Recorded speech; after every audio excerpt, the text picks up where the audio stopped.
ఒక్కసారి విశ్వామిత్ర మహర్షి ఆజ్ఞ మేరకు శ్రీరాముడు యయాతి అనే రాజుపై యుద్ధానికి వెళ్లాల్సి వస్తుంది.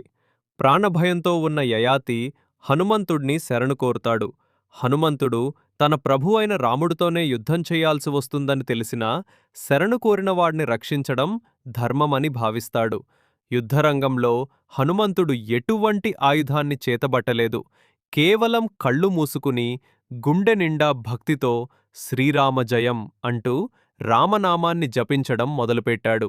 రాముడు సంధించిన అత్యంత శక్తివంతమైన బాణాలు కూడా హనుమంతుడి దరి చేరలేకపోయాయి. ఆ రామనామ ప్రకంపనల ముందు సాక్షాత్తూ ఆ రాముడి బాణాలు కూడా తలవంచాయి. భక్తుడి భక్తిని, తన నామపరాక్రమాన్ని చూసి రాముడు ముగ్ధుడై యుద్ధాన్ని విరమిస్తాడు. ఈ ఘటనే రాముడి కంటే రామనామమే గొప్పది అనే సత్యాన్ని లోకానికి చాటి చెప్పింది.